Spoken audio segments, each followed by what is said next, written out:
a otro programa aquí en la Junta Médica. Leslie, muy buenos días. ¿Cómo estás, Paula? Muy buenos días.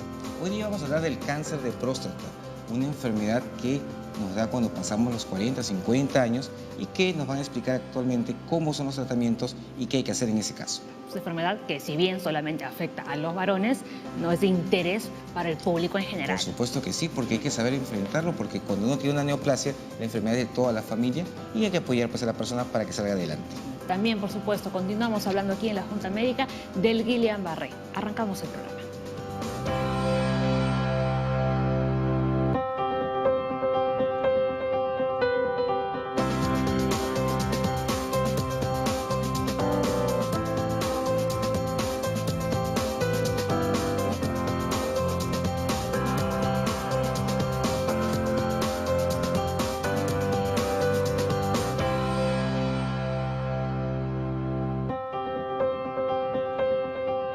Bueno, además de nuestro tema del día, que es el cáncer de próstata, vamos a hablar también del Guillain-Barré y, por supuesto, tenemos nuestro segmento con los bomberos. ¿Qué vamos a aprender el día de hoy? Pues hacer una correcta llamada de emergencia. Así es, justamente vamos a ver una nota en la cual entra una llamada falsa a los bomberos. Las personas no están conscientes de que es una línea totalmente de ayuda, porque las personas que están con un incendio en ese momento pues quieren ayuda lo más pronto posible y están distrayendo la atención de los bomberos en algo pues, que es falso. Bueno, como ya se los habíamos anunciado, el día de mañana, miércoles, vamos a abordar el síndrome de Guillain-Barré aquí en la Junta Médica. Durante toda la hora y media vamos a dedicarnos a hablar de este síndrome, ¿no?, que está sonando mucho aquí en nuestro país. Si bien es algo que aparece todos los años, ahora es más, digamos, más evidente, o hay muchísimos más casos, ¿no?, que el año pasado. Así es. Vamos a contar con la presencia de la doctora Pilar Macetti, y es la vocera oficial del Ministerio de Salud, y asimismo es una de las mejores neurólogas que hay en el país. Es un programa de lujo mañana. No se lo pueden perder. Guillain-Barré está con más casos de lo que habitualmente esperamos. En Perú, esperamos alrededor de unos 500 a 600 casos por año. Ya estamos, no en esas cifras, pero mucho más que el año pasado para estas fechas. Actualmente, ¿ya cuántos casos tenemos registrados aquí en Lima? Mira, en Lima tenemos ahorita casos en el hospital, por ejemplo, Cayetano, hay como 30 casos, en el hospital Loaiza como 16, y en otros hospitales también lo hay. ¿Pero están confirmados que estos 30 casos, por ejemplo, sí sean Guillain-Barré? Al inicio, cuando los pacientes llegan con la debilidad muscular, hay que hacer una evaluación neurológica. La parte neurológica es fundamental porque estamos viendo que el tiempo de enfermedad está más corto que lo usual. Exacto. Entonces, el neurólogo ahí, en parte del equipo multidisciplinario, lo que está haciendo es evaluándolos y ver la necesidad del tratamiento lo más pronto posible y ya se dará la confirmación posteriormente. ¿Y aún no se sabe por qué ahora la enfermedad está avanzando más rápido que otras veces? O sea, que el año pasado, por ejemplo. Cuando existe el cambio de temperaturas, el cambio de clima, lo que es la parte infecciosa es lo que va a predominar. Tenemos dos fuentes posibles, un virus respiratorio y la otra son los casos en los cuales se come comida contaminada con una bacteria que se llama Campylobacter. Entonces, la idea actualmente es todavía las muestras que se han mandado al Instituto Nacional de Salud, que son muestras de sangre, muestras de líquido cefalorraquídeo, hisopado faríngeo y heces, vamos a determinar la causa exacta. Sin embargo, con este tipo de aproximación debemos de tener mucho cuidado con lo que es preparación de alimentos, no comer en la calle en lugares que presenten poca higiene. Las personas que van a comer comida, entre comillas, crudas, tipo ceviche, que es un plato nuestro, debe ser en un lugar con buena higiene, lavar bien los alimentos, lavar bien las frutas, las verduras, porque justamente esto es lo que va a permitir que no nos enfermemos de cualquier enfermedad en general. No simplemente porque pueda hacer que me contagie ahorita de algo, de una bacteria o algo respiratorio, recién me voy a cuidar. Hay que cuidarse siempre. No hay riesgo de contagio, este síndrome no se contagia. Así es, el síndrome de Guillain-Barré no contagia. Si alguien tiene el problema neurológico con debilidad, no por tocarlo me voy a contagiar de esa parte de la enfermedad. Sin embargo, si tiene un problema respiratorio, y el paciente después que sí está estornudando, con un cuadro que está hablando y botando gotitas, debo cubrirme la cara para no contagiarme de la enfermedad respiratoria que puede tener. Porque no todos reaccionamos de la misma manera. Hay un grupo de personas que pueden hacer Guillain-Barré y la gran mayoría no lo va a hacer. Sin embargo, hay que cuidarse de no enfermarse de nada para evitar adquirir cualquier enfermedad o complicaciones de la misma. Bueno, como ya lo decía Leslie, ¿no? Ahí están las medidas de prevención y una de las medidas más importantes, atención, es justamente lavarse las manos. Claro que sí. Mira, cuando hablamos de bioseguridad y seguridad en los ambientes hospitalarios, hay 50.000 cosas que hay que hacer. Pero la que ha demostrado fundamentalmente el 100% de efectividad es lavarse las manos. Desafortunadamente, cuando yo toco cualquier superficie puede tener bacterias, puede tener virus. Y si no me lavo, imagínate que agarro con esta mano, agarro un pan, me lo como y ya me estoy contaminando. Si agarro un paciente, no me lavo las manos, paso a otro paciente, todas las bacterias de un paciente se lo paso al otro paciente. Entonces, el lavado de manos es fundamental. Ya se han instaurado, gracias a Dios, en todos los hospitales del país tenemos ahorita, con esta alarma, toda la dotación de los insumos que se requieren para el tratamiento. Entonces, estamos bien capacitados ahorita en los hospitales de acá de Lima, por ejemplo, para nuestra ciudad, todo lo que se requiere. El paciente va a llegar, hay un equipo de emergenciólogos, de médicos intensivistas, vamos a hacer el diagnóstico temprano y el tratamiento precoz que permite que la enfermedad no avance, se instaura conforme llega después de la evaluación de los expertos. Ok, entonces ya lo saben, el día de mañana vamos a dedicar un programa entero a hablar del síndrome de Guillain-Barré. Es 1 hora y media. Recuerden que arrancamos a las 10 de la mañana en vivo y nos vamos hasta las 11:30. Durante ese lapso de tiempo, por favor, procuren enviarnos sus consultas. Si lo quieren hacer desde ahora, lo pueden hacer, por supuesto, a través de las cuentas de la Junta Médica, ¿no?, que tenemos en Facebook y también en Twitter. Pero mañana sí que pueden llamarnos a la línea médica, les vuelvo a repetir, solo de 10 a 11:30 de la mañana, porque a las 11:30 los doctores sí ya se van a los hospitales donde trabajan. A seguir trabajando. Así que ya, si nos siguen llamando a la línea médica, no vamos a poder responder a más consultas. Bueno, ahora sí, nos centramos en nuestro tema del día, el cáncer de próstata. Cuando hablamos de próstata, muchos hombres empiezan a temblar.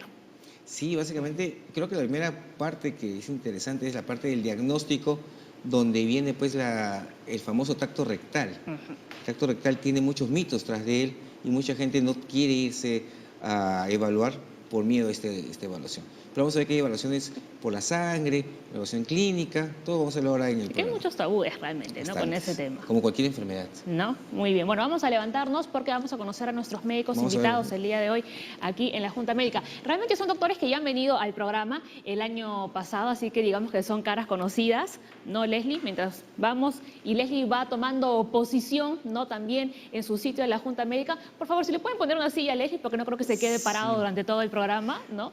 La que solo se queda parada soy yo. Al menos no tengo tacos. Eso es lo bueno, la que solo se queda parada soy yo.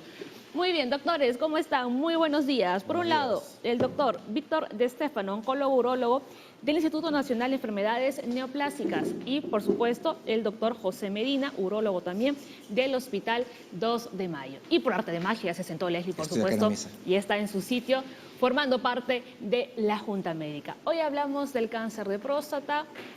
Es una enfermedad realmente que se puede prevenir, doctor, si se toman las medidas necesarias.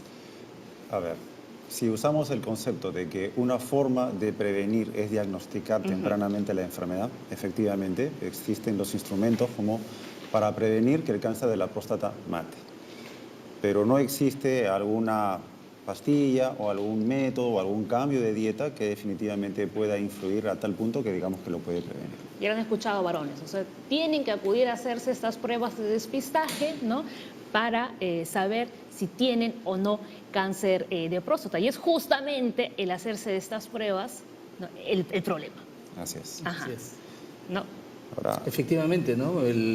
La forma de prevención es una detección temprana, eso es algo definitivo. Y para la detección temprana, el corte que tenemos nosotros a partir de los 50 años. Todo varón que tiene ya más de 50 años debe necesariamente acudir al urólogo para poder hacerse la evaluación, que consiste en el tacto rectal, que es el más temido, y lógicamente el examen del PSA, que es un examen de sangre, de una proteína que circula en la sangre y que nos ayuda, dependiendo de su valor, a determinar si estamos frente a una enfermedad de cáncer o de repente otra patología diferente. Es como en el caso de las mujeres, ¿no? A una determinada edad estamos obligados a hacernos una mamografía.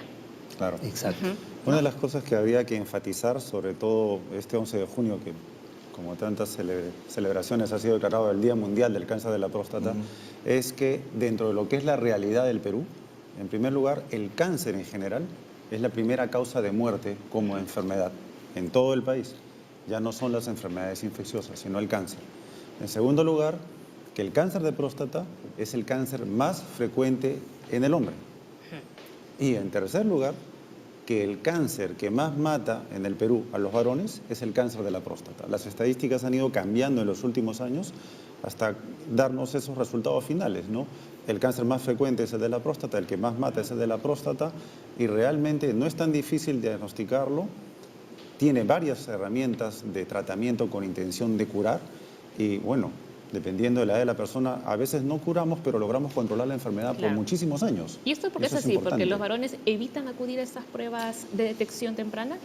En realidad sí, hay mucha suspicacia, mucho temor de los varones en realizarse la prueba, sobre todo el tacto rectal, ¿no? Entonces, nuestro deber es informar a la población masculina que definitivamente el tacto rectal es un examen sencillo, que habitualmente puede durar entre 3 a 10 segundos y que habitualmente también no es doloroso, ¿no? Puede ser un poco incómodo, sin embargo no es doloroso, pero nosotros los médicos nos permite identificar todas las características que puedan tener la glándula prostática, ya sea en una patología benigna, maligna o inflamatoria. Entonces para nosotros es importantísimo realizar el tacto rectal, ¿no? Y yéndonos un poquito a las cifras, como bien decía el doctor De Stefano, actualmente estamos cerca de los 7.100 casos nuevos anuales.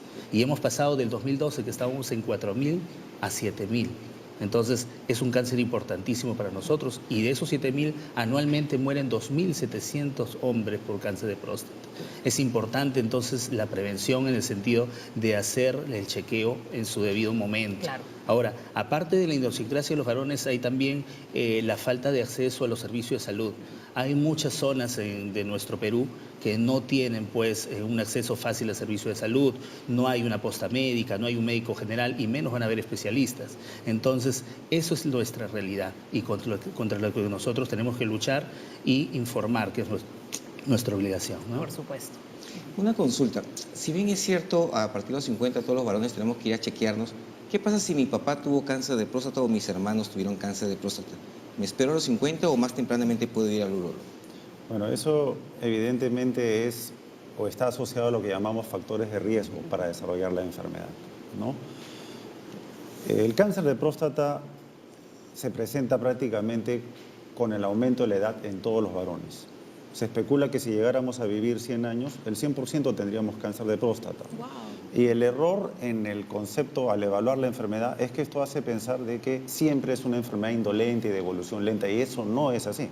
O sea, el cáncer de próstata efectivamente puede tener una evolución lenta que muchas veces puede no requerir tratamiento, pero también existen las formas muy agresivas que se presentan a la edad más temprana y que son rápidamente mortales.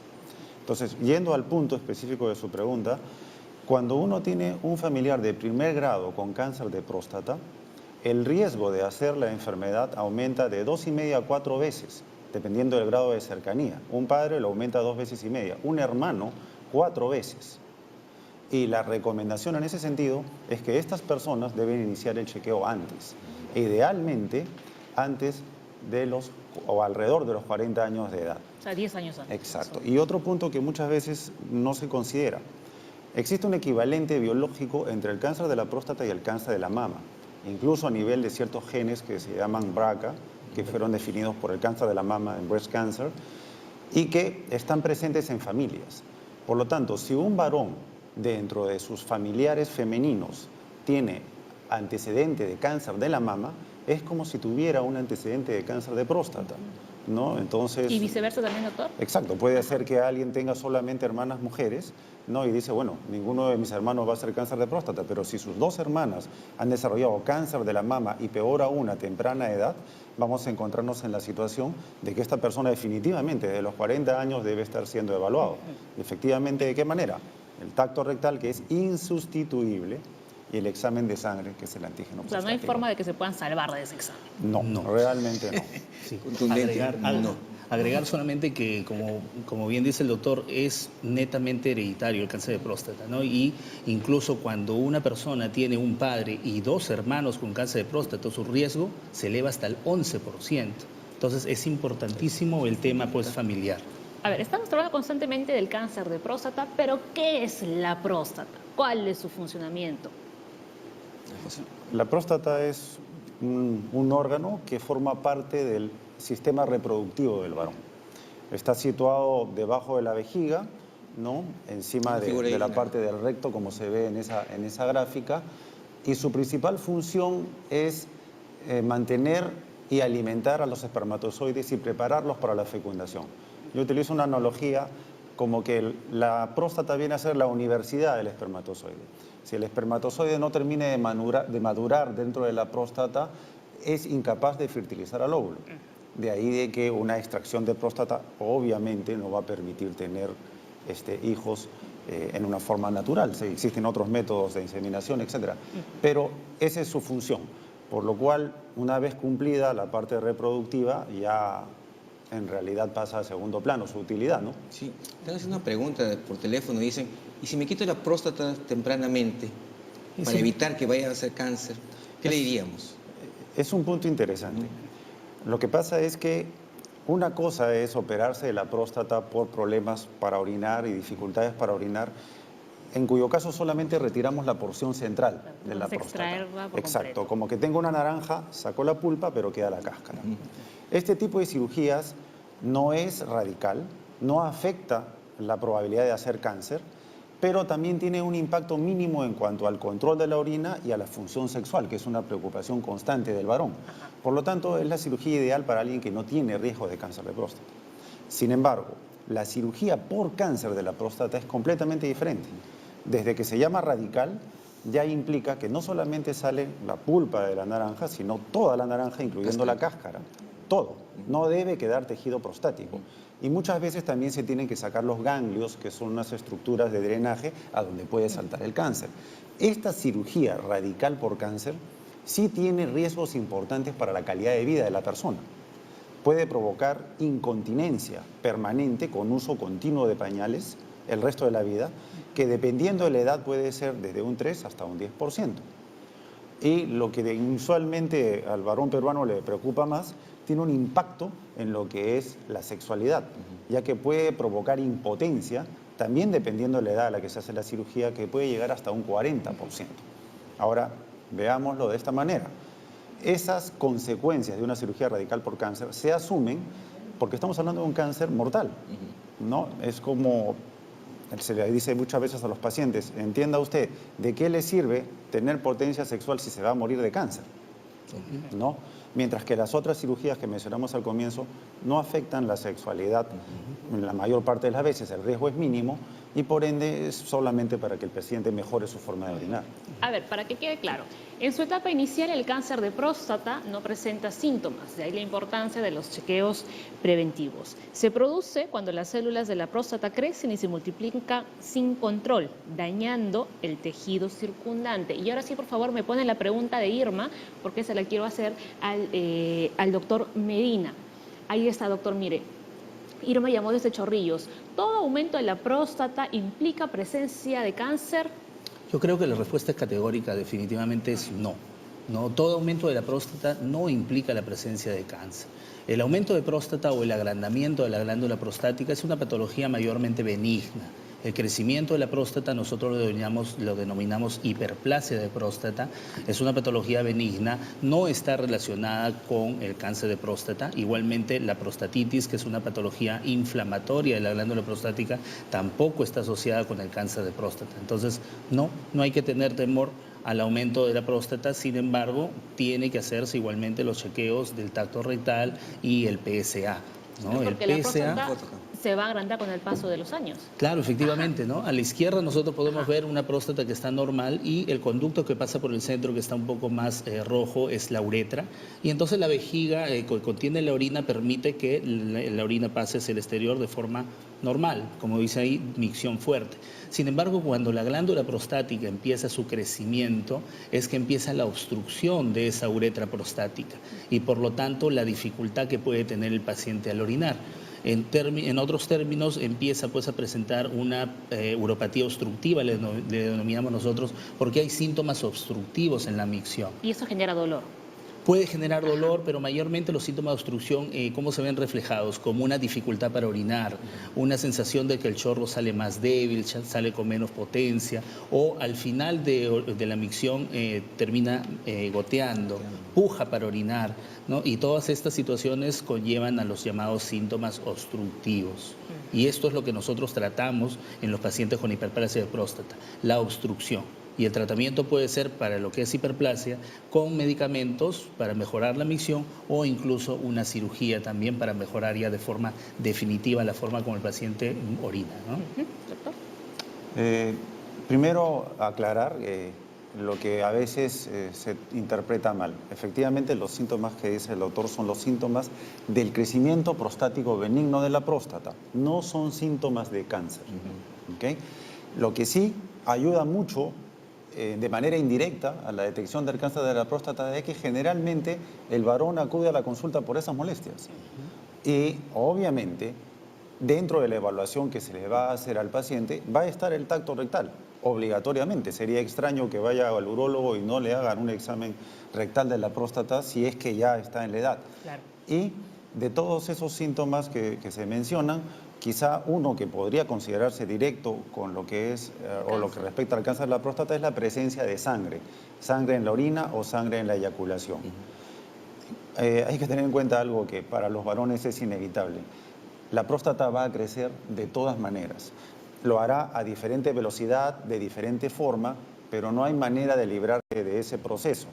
Hay una programación genética en cada varón que hace que la próstata de un hermano tenga una forma y un crecimiento distinto al del otro, y no se puede uno guiar porque mi hermano jamás lo operaron de la próstata, a mí no me van a operar y cosas por el estilo. Entonces, pero no todos somos iguales. Exactamente, eso no se va a poder estimar, cada persona tiene que ser individualizada y evaluada. Claro. Nuestro amigo Percy Percy Leslie. nos ha escrito desde Facebook, dice: mi hermano de 57 años le han detectado hiperplasia prostática grado 4. ¿Es eso cáncer? ¿Desde cuándo se considera cáncer? Bueno, efectivamente, ¿no? La hiperplasia prostática grado 4 es un hallazgo en una ecografía, ¿no? La glándula prostática es una glándula que aproximadamente pesa entre 15 y 20 gramos. Cuando sobrepasa ese valor, ya nosotros hablamos de lo que es hiperplasia o agrandamiento de la próstata, que tiene 4 niveles o 4 grados. En primer lugar, el grado 1 es cuando tiene de 20 hasta 40 gramos, el grado 2 de 40 a 60 gramos, el grado 3 de 60 a 80, y si sobrepasa los 80 gramos ya estamos hablando de un grado 4.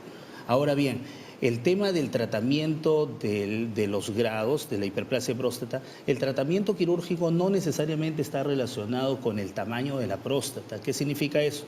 Que yo puedo tener un paciente que tenga grado 4 con hiperplasia y sin embargo no necesite operarse. ¿Por qué? Porque esa hiperplasia no le está produciendo problemas obstructivos. ¿Y cómo demostramos nosotros los problemas obstructivos? Con los síntomas y además también con la ecografía. Nosotros identificamos la vejiga y vemos algunas características de la vejiga, como por ejemplo el grosor de su pared. Si las paredes de la vejiga se engruesan, significa que hay un problema obstructivo y probablemente haya que operarse. Si también la ecografía, los riñones están dilatados de forma bilateral, significa que el problema obstructivo es mayor y también necesitaría operarse. Ahora, nuevamente repito, no necesariamente está relacionado lo que es cáncer con la hiperplasia benigna y no se puede predecir que ese paciente vaya a ser cáncer en el futuro. En ese momento la evaluación consiste en su ecografía, su tacto rectal y el PSA. Si todos esos valores están normales, estamos hablando de una hiperplasia. Pero ese paciente de repente amerita un tratamiento quirúrgico, se opera y de acá a 1 año, 2 años se le hace un control y el PSA comienza a elevar. Entonces, como hay que recordar lo que dijo el doctor De Stefano, cuando uno opera una próstata por una patología benigna, queda parte de la próstata que nosotros denominamos cápsula. Y en esa cápsula es que puede crecer el cáncer. Y esto incrementa el PSA e incluso al momento que hacemos el tacto rectal puede haber diferencias. ¿A qué llamamos diferencias nosotros? En el tacto rectal, una próstata tiene normalmente la consistencia de la punta de la nariz o de la palma de la mano. Sin embargo, cuando estamos hablando de un cáncer, esa consistencia aumenta. Hay una zona dura que puede ser a veces circular, que llamamos nódulo, o incluso cuando afecta más zonas de la próstata puede volverse ya pétrea. Entonces, esa es la consideración que nosotros tenemos para definir si un paciente está con hiperplasia o un cáncer. Entonces, hacemos el tacto rectal de ese paciente y de repente encontramos algo así, nos orienta a que pueda ser un cáncer. Y el siguiente paso para definir si es que está siendo un cáncer es hacer una biopsia de próstata, que también es algo muy temido por los pacientes y hay muchos mitos acerca de lo que es la biopsia de próstata. Y el mito principal que nos llega a la consulta es el tema de que los pacientes creen de que al hacer una biopsia les va a diseminar la enfermedad. Entonces, doctor, a mí no me toque la próstata, no me hagan nada en la próstata, porque a mí me han dicho de que si me hacen biopsia, la enfermedad sí disemina. Y eso es totalmente falso. Ya está determinado y en todas partes del mundo, de diferentes formas, se realiza la biopsia de próstata. Lo podemos hacer con ecografía, con tomografía, con resonancia, pero al final hay que hacer biopsia de próstata para definir el diagnóstico fidedigno, ¿no? Entonces, podríamos decir entonces que hiperplasia benigna de próstata y cáncer son dos patologías diferentes. Claro, Que no hay, permite, y que no hay, porque la gente creo que piensa que tengo hiperplasia prostática grado 1, 2, 3, 4, 5 es cáncer. Para aclararle la respuesta directa a la pregunta del señor Aguilar es no, sí, no es totalmente. cáncer. Entonces, para que se quede claro. Quizá para simplificar un poco las cosas, digamos que las tres grandes enfermedades que pueden afectar la próstata son la hiperplasia prostática benigna, que es un aumento de tamaño progresivo de la próstata con la edad inevitable, la prostatitis, que generalmente puede ser aguda o crónica, que es una infección que se enquista al interior de la próstata, y el cáncer de la próstata. Estas tres patologías, estas tres enfermedades pueden coexistir, pero ninguna es precondición o precursora para la otra. El tener hiperplasia no me predetermina a tener cáncer, pero tampoco implica que no lo tendré. Claro. Lo mismo con la prostatitis. Y quizás los casos más difíciles de diagnosticar para los especialistas es cuando el paciente viene con todo el conjunto de enfermedades. O sea, tenemos que discernir quién tiene un crecimiento prostático por la edad, tiene una infección crónica asociada concomitante que le eleva los marcadores tumorales y quién puede estar en riesgo de tener un cáncer de próstata a quien, como ya habló un poco el doctor Medina, hay que hacerle la biopsia de la próstata, ¿no? Entonces, esa selección de qué paciente debe o no ser sometido a biopsia quizá es finalmente la piedra angular de todo, ya que efectivamente no vamos a hacerle biopsia a todo el mundo. Todo proceso tiene riesgos, pero cuando el riesgo de que esté presente un cáncer es importante, vale la pena hacer el procedimiento y eso es un punto que debe decidir el especialista. Bueno, queda claro. Entonces, ahora vamos con la siguiente consulta. Yesenia Atalaya dice, ¿cómo persuadir a los hombres de que se hagan un descarte que realmente es bueno para su salud? Bueno, definitivamente, como hemos conversado, el cáncer de próstata está a la cabeza de todos los cánceres del varón en nuestro país. Entonces, es necesario e imprescindible hacerse una evaluación prostática, aunque no tenga ningún tipo de sintomatología, porque la idea es pescar en cáncer en una etapa temprana de la enfermedad y no avanzada como ha estado ocurriendo, ¿no? Hay literatura que indica de que actualmente nosotros en consulta vemos y el 65% de pacientes vienen en etapas avanzadas de la enfermedad, en las cuales ya nuestro tratamiento ya no está orientado a curar al paciente, sino a hacer que la enfermedad avance de forma muy lenta y mejorar la calidad de vida. Entonces, pero ¿cómo hago yo para convencer a mi papá, por ejemplo, de que se haga estos exámenes? Le explico de que el examen es muy sencillo, es muy rápido, es necesario y lógicamente hay que cortar ese tabú, ese temor que tienen los varones y pensar de que de repente la sexualidad le va a cambiar. Definitivamente ningún varón va a cambiar de opción sexual por hacer un tacto rectal. Es un examen que se hace una vez al año nada más. Incluso hay ya estudios que indican que el examen se puede hacer cada 2 años si es que los pacientes no tienen ningún tipo de factor de riesgo. Entonces, es un examen necesario. Es tal cual las mujeres cuando van a ginecología una vez al año le hacen el Papa Nicolau, le hacen un examen con espéculo. Es incómodo para la mujer, pero es necesario, ¿no? Y eso no va a cambiar absolutamente nada en la persona, ¿no? ¿De acuerdo? Sí, en que en realidad hay que tener en cuenta de que la mayor parte de varones tienen familia y obviamente si quieren acompañar a su familia, si quieren vivir lo suficiente para ver a sus hijos realizados, a sus nietos, obviamente tienen que tener una buena salud. Y retomando la pregunta que hiciste al comienzo del programa, Paola, ¿cómo prevenir? Diagnosticando a tiempo. Diagnosticando a tiempo podemos ofrecer un tratamiento que lo cure, que le dé una excelente calidad de vida, le sacamos el problema de encima y puede disfrutar de su vida, de su familia, de sus logros. Y efectivamente, muchos varones se hacen solamente el examen de sangre, el famoso antígeno prostático, el PSA, y en las reuniones con sus compañeros de promoción, de colegio o de universidad, se jactan de que mi PSA está normal, que yo para qué voy a ir al urólogo y cosas por el estilo. Pero lamentablemente tienen que entender que eso es solamente el 50% de la información. Existe entre un 15 y 25% de pacientes con cáncer de la próstata que tienen el PSA normal.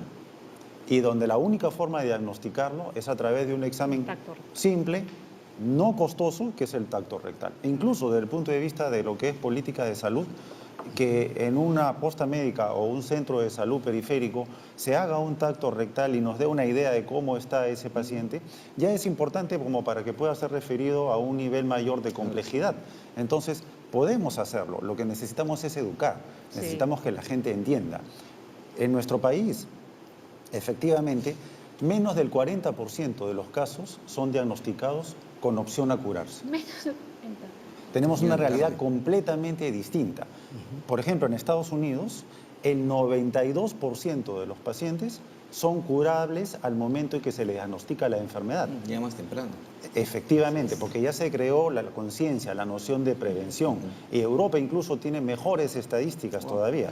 O El problema pronóstico. de nosotros Los prejuicios. es, exacto, los prejuicios, Y la la falta de falta de acceso. educación y también, sí, ¿por qué no?, la falta de acceso. Pero una forma es tratar de enseñarle a la población lo que debe hacer y cuándo lo debe hacer, desterrar los mitos y también evitar esas posts que a veces salen en la internet que dicen no, hay que hacer el chequeo por tal o cual motivo. Hay que tener mucho cuidado con la información que circula en internet, cómo se interpreta, porque el doctor Google precisamente no estudió en ninguna universidad. Así es. ¿No? Entonces, bueno, su título es un poco apócrifo, ¿no? Así Y la es. idea Acá es recalcamos eso consultar a un médico para que los pueda orientar mejor. Claro. Vamos a aprovechar acá la pregunta de Joel. Dice, yo tengo 35 años y cada vez que voy al baño micciono poco y luego vuelvo a tener ganas de entrar. Mira, qué buena la pregunta. ¿A mi edad puedo hacerme examen de próstata? 35 años. 35. 35 años es una edad frecuente para presentar problemas inflamatorios de la próstata, ¿no? En el hombre es poco probable que tenga una infección urinaria. La infección urinaria es una patología más de mujer por el tema de la uretra que es más corta, ¿no? En los hombres cuando hay problema de micción habitualmente es problema de próstata. Entonces, en el caso de él, en realidad nos faltan más datos para definir lo que realmente puede estar sucediendo con el amigo Joel. No, sin embargo, ya nos da una idea de que cuando va al baño hay dificultad para orinar, tiene ganas seguidas de orinar, que nosotros llamamos poliaquiuria, orinar varias veces, y esto puede estar acompañado de otros síntomas, ¿no? Y orientarnos hacia una prostatitis, hacia una enfermedad inflamatoria. La prostatitis es la inflamación de la próstata que puede ser debido a netamente inflamación o también a un problema infeccioso, a bacterias que están dentro de la próstata, las cuales ocasionan síntomas para orinar, dificultad para orinar, levantarse en la noche para orinar. Y los síntomas más saltantes de la prostatitis es el dolor que puede haber a nivel pélvico, dolor a nivel genital o dolor a nivel perineal. Es bastante frecuente. ¿Entre los síntomas puede haber la disfunción eréctil? Sí. Sí, también porque la patología inflamatoria de la próstata afecta definitivamente la erección, afecta incluso la eyaculación. Los pacientes que tienen inflamada la próstata tienen dolor, tienen molestia al momento de eyacular y también la erección disminuye. Entonces, nosotros llamamos un diagnóstico clínico cuando evaluamos al paciente con lo que él nos cuenta, la anamnesis que llamamos nosotros, la historia que él nos cuenta, y lo podemos complementar con un examen del tacto rectal. Entonces, sí se puede hacer un examen de tacto rectal a un paciente de 35 años para confirmar un proceso inflamatorio prostático, ¿no? Entonces, seguramente cuando hagamos el tacto rectal va a haber dolor, porque cuando hay un problema inflamatorio de la próstata hay dolor, muy diferente a un cáncer o muy diferente a una hiperplasia, y eso nos orienta también a decir, este paciente está con inflamación prostática, está con prostatitis. Yo creo que a Joel lo que podemos decirle básicamente es que vaya al urólogo Sí, definitivamente. para que evalúe realmente qué es lo que tiene, lo examine y pueda determinar el diagnóstico correcto. Creo que lo que Joel en el fondo quiere saber es si le van a hacer o no un tacto Sí. rectal. También. Y bueno, dígale, o la respuesta sería sí, si su urólogo es un buen profesional biomédico, Así es. le va a hacer un tacto rectal. Porque tiene que examinar en la próstata. Y tiene que De ser la un misma examen manera completo. que para ver si la garganta está inflamada hay que mirarla, pues en este caso para ver si la próstata está inflamada hay que palparla. Así que no se va a librar del examen del tacto rectal Ya cuando vaya a sabes. ver al urólogo. Que vaya Ya al sabe urólogo. Joel que vaya a buscar al doctor Medina. A ver, nos llamaron desde Ayacucho, doctores. Walter dice, ¿cuál es la diferencia entre el cáncer de próstata y un tumor prostático? Es un tema más que todo semántico, ¿no? Un tumor es cualquier crecimiento de un determinado tejido. Y mucha gente interpreta tumor benigno, tumor maligno y tumor maligno igual a cáncer, ¿no? En el caso específico de la próstata, la diferencia es un poco más sencilla. cáncer de la próstata e hiperplasia de próstata o adenoma prostático. Es decir, el tumor maligno de la próstata es el cáncer de la próstata y el tumor o crecimiento benigno de la próstata es la hiperplasia o el adenoma, ¿no? Y eso es algo que finalmente diferencia al especialista. Muy bien, vamos ya con las últimas de este bloque, Les. Sí. A ver. Entre otra llamada telefónica. Ajá. Bruno de Lima dice, ¿la vasectomía disminuye el riesgo de cáncer de próstata? Es importante esa pregunta porque hace muchos años un estudio indicó de que la vasectomía estaba relacionada al cáncer de próstata. ¿No? Relacionada, no es un factor de riesgo. Una cosa es un factor de riesgo que ya hemos conversado, es la edad, la parte pues genética hereditaria, y nos faltó también agregar como factor de riesgo la raza negra, la raza afroamericana es un factor de riesgo para hacer cáncer de próstata. Sin embargo, hay factores asociados y la vasectomía fue catalogada hace más de 5 años como un factor asociado. Sin embargo, estudios posteriores ya han determinado que la vasectomía no tiene ningún aumento en el riesgo de cáncer de próstata. Relación. Eso es definitivo. No hay ninguna asociación ya. Ajá. A ver, vamos ya con la última. Rolando llamó desde Comas. Tengo la próstata inflamada en grado 2, pero en mi PSA sale 2.1. ¿Hay posibilidad de tener cáncer con esos resultados? Si le han hecho un tacto rectal y no han encontrado ningún tumor palpable, no hay riesgo de cáncer de próstata. Su PSA en 2.1 está dentro del rango normal a cualquier edad, así sea menor de 50 o mayor de 50 años. Y si a eso se acompaña un examen de la próstata con tacto rectal en la que básicamente hay una sensación de inflamación por el especialista, definitivamente no. Estamos probablemente hablando de una forma de prostatitis crónica que tiene un tipo de tratamiento médico más sencillo. ¿De acuerdo, doctor? Sí, en realidad sí, ¿no? Sería importante siempre saber a los amigos que nos llaman o que nos escriben, que nos pongan la edad, ¿no? La edad es algo bastante orientador para nosotros. Es básico, y siempre les decimos aquí que nos escriban siempre colocando su edad. Ajá. Sí, exacto. Sin embargo, la posibilidad de tener cáncer con estos resultados es ínfima, ¿no? Muy bien, a ver, Tess. A ver, tenemos otra pregunta, esta fue en el Facebook. Yesenia Guaño dice, mi suegra falleció de cáncer al estómago. Mi esposo es propenso a tener cáncer de próstata. Lo sabremos después de un corte comercial. Ya regresamos.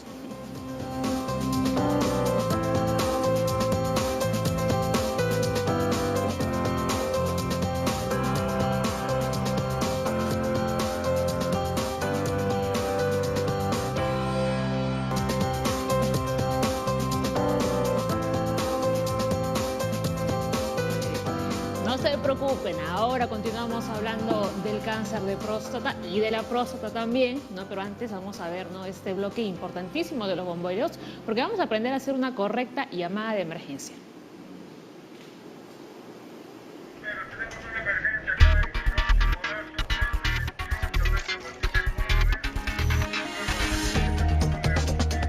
Nuevamente está Junta Médica con el Cuerpo de Bomberos para estar siempre alerta y preparados. Y en esta oportunidad estamos con el comandante Lewis Mejía, que nos va a explicar cuál es el paso a paso a seguir de una llamada correcta para que los bomberos puedan atender la emergencia en el menor tiempo posible. Comandante. Claro que sí, muchas gracias por la entrevista. Efectivamente, ocurrida una emergencia, la persona que es testigo o está involucrada en el incidente debe coger el teléfono y marcar el 116, que es el número de la central de emergencia del Cuerpo General de Bomberos Voluntarios del Perú, que es aquí mismo. Con esa llamada se activa todo el protocolo de atención de emergencias. Esto significa que hay que informar, por ejemplo, de qué se trata. Un atropello, un incendio, una caída o alguna otra situación de alto riesgo. Además, hay que decir la dirección, donde nos encontramos, qué avenida, qué calle. Si es una zona alejada o de difícil acceso, alguna referencia cerca a un centro comercial, a una avenida principal, cuántas cuadras, o es en una zona alta, etcétera, etcétera. En esta llamada debe ser también tratada con mucha seriedad, porque es una llamada que va a salvar una vida.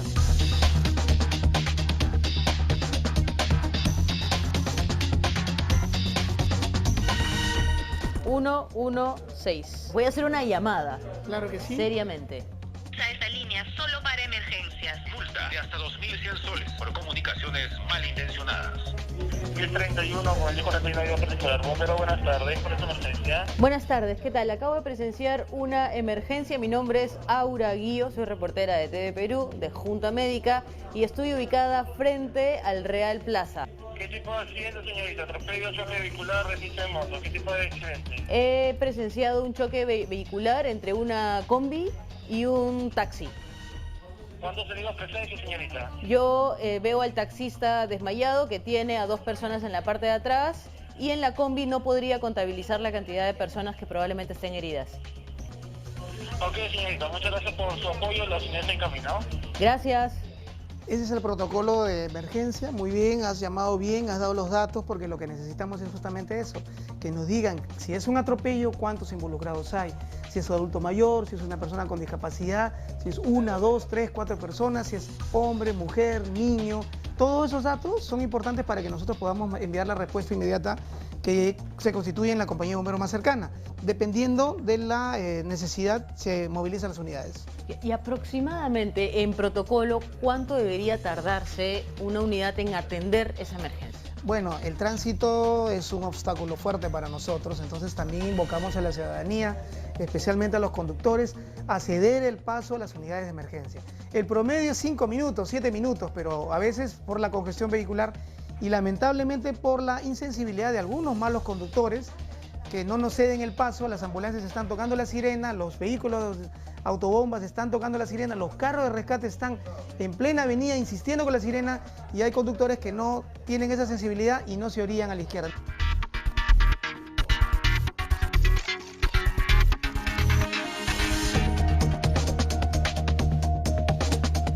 Por ejemplo, una vez que entra una llamada a la 116, la operadora la recepciona, verifica que sea una llamada real, una emergencia de verdad, a través de un mecanismo que tenemos que es de devolver la llamada, luego llamar a la comisaría si es que tenemos alguna duda y recién ahí se pone en alerta una compañía de bomberos, la más cercana al lugar de la emergencia. Confirmado que esto tiene un par de minutos nada más, inmediatamente enviamos lo que se corresponda. Una autobomba si es un incendio, un vehículo de rescate si es un accidente vehicular o una ambulancia si tiene que ver con un problema médico.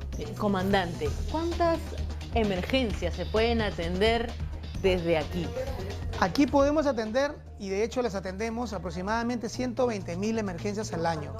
Y los módulos que tenemos aquí nos permiten por lo menos atender 8 llamadas en simultáneo. Comandante, hay muchos ciudadanos que lo están observando en este preciso momento. Por favor, 3 sugerencias para aquellos que queremos ayudar cada vez que veamos un accidente. A esa cámara. Claro que sí. Llámenos solamente cuando hay una emergencia. Y una emergencia significa riesgo de vida. Llámenos y identifíquense claramente y digan dónde se encuentran y de qué se trata la emergencia. Y en tercer lugar, por favor, ayúdenos en llegar al sitio. Si es una avenida, si es una calle, si es una zona de difícil acceso, ayúdenos con eso y vamos a llegar lo más pronto posible.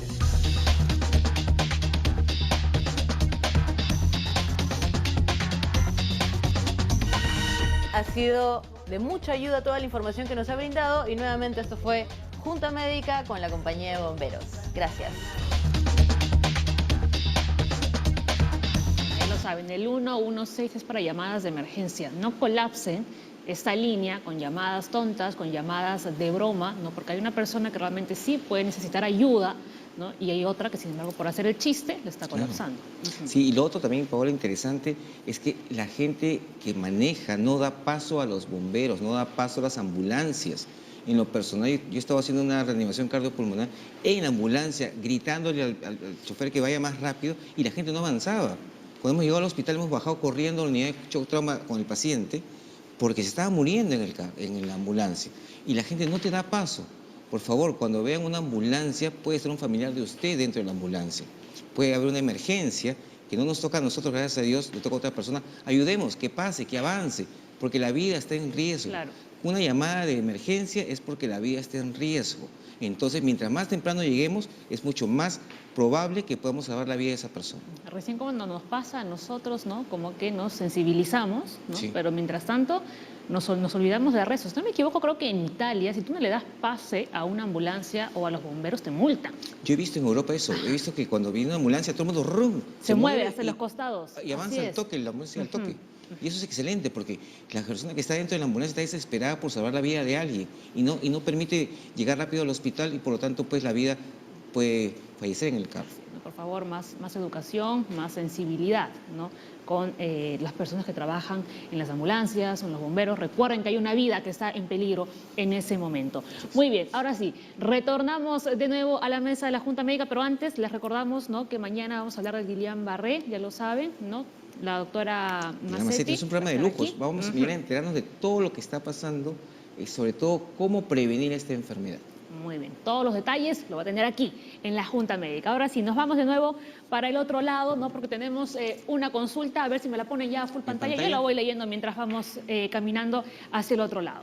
A ver, Yesenia Huanio decía: doctores, mi suegra falleció de cáncer al estómago. Mi esposo es propenso a tener cáncer a la próstata. ¿Ustedes qué dicen? Bueno, en realidad, cáncer de próstata no. Más riesgo tiene el esposo de poder hacer cáncer al estómago, porque el cáncer al estómago, al igual que el cáncer de próstata, también es hereditario, también tiene factores genéticos, ¿no? En el cáncer de próstata, por ejemplo, se han investigado muchos genes, de los cuales ya se ha determinado que el gen que se llama BRCA1 y BRCA2, que también están en el cáncer de mama, son los que tienen una exposición mayor, un riesgo mayor a desarrollar un cáncer. Dentro de estos genes incluso hay en el BRCA1 hay 2 y en el BRCA2 hay hasta 30 secuencias que pueden estar alteradas. Estos genes son supresores tumorales, significa que mientras están presentes y funcionan, ayudan que las células se mantengan en un orden y que no se vuelvan cancerígenas. Pero si en algún momento estos genes fallan, la reparación de nuestro ADN se ve alterada y por lo tanto empieza el mal funcionamiento de las células que finalmente conllevan pues a un crecimiento acelerado y a la formación del cáncer, ¿no? Hay otra llamada. Hay un dato importante. Todo antecedente familiar del cáncer implica la responsabilidad de hacerse un chequeo sobre esa parte específica. No olvidemos que si sumamos el conjunto de hombres y mujeres, el cáncer más frecuente en el Perú es el cáncer de estómago, porque puede afectar indistintamente a ambos sexos, un punto importante. Para el señor en cuestión, su chequeo debería ser como para cualquier varón de la próstata a partir de los 50 años, pero paralelamente debería ser evaluado por un gastroenterólogo para que le hagan una endoscopía alta y también una colonoscopia. Y para precisar también un poco lo que dijo el doctor Medina, estos genes son los que predisponen a hacer el cáncer de la próstata. No significa que el tener un gen BRCA1 o BRCA2 va a llevar necesariamente al desarrollo de la enfermedad. Por eso es que ha habido mucha controversia, ya que estos genes se asocian también al cáncer de la mama, porque hay mujeres que se hacen mastectomías profilácticas, ¿no? Esto, para empezar, no se aplica a los varones, es decir, una cirugía radical de próstata profiláctica no es ni está aprobada ni es éticamente correcto, por lo que conversábamos al comienzo, que es la posibilidad de quedar impotente o incontinente. Entonces, hay que chequearse, estar atentos, porque si aparece y lo detectamos a tiempo, lo vamos a curar. Pero eso no quiere decir que uno ya está condenado a hacer la enfermedad porque tiene el gen. Muy bien. Y por cierto, justo el doctor me ha hecho acordar que la próxima semana vamos a hablar del cáncer de estómago y el cáncer de colon también.